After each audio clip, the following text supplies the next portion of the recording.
అమ్మలారా అక్కలారా వీడియో చూస్తున్న ప్రతి ఒక్కరికి నేను చెప్పేది ఒక్కటే, ఆడదానిగా పుట్టింది మన శాపం, మన పాపం. దేవుడు అలా సృజించలేదు, అందరూ సమానంగానే సృజించింది. ఇవాళ మొగుడినే నమ్మది కాకుండా ఉంది. ఒకడే కుక్కర్లో నరిగి పెడతాడు, ఒకడే గొంతు కోసి చంపుతాడు, ఒకడే రైలు పట్టాల కింద నెడతాడు, ఒకడే కాలంలో నెడతాడు, పసిపిల్లలు అనుకోకుండా, తల్లి అనుకోకుండా, ఒకడేం గొంతు విసి సాగుతాడు. ఇలా మొగడైనట్టే ఉండదు, తండ్రులైనట్టే ఉండరు.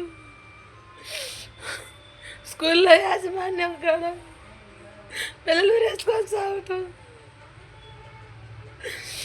మనం అందరం ఆడపడకు పుట్టిన వాళ్ళం అయితే ఈడియా చూస్తున్న ప్రతి ఒక్కళ్ళు ఆడవాళ్ళ తరఫున మనం పోరాటం చేయాలి. ఎందుకు తరతరాలకు ఆడజాతి ఎనిక్కిపోతుంది.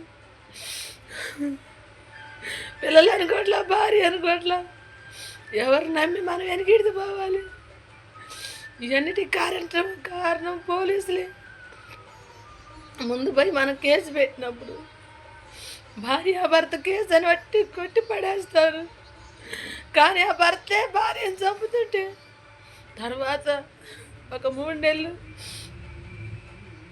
వాడిని జైల్లో పెట్టి మళ్ళీ వదిలిపెడతారు. ఇంకిదే ఆడదాని బతుకు.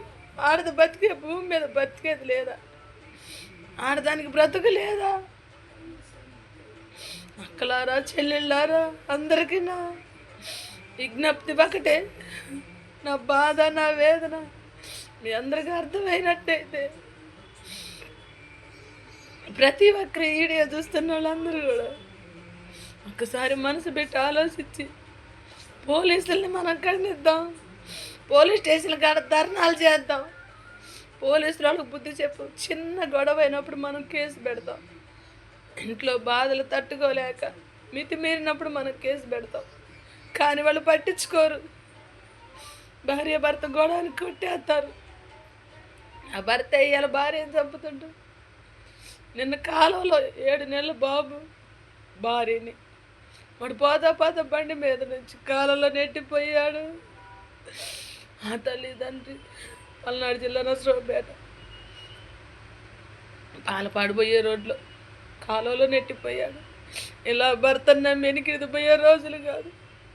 మనం ప్రతి ఒక్కరం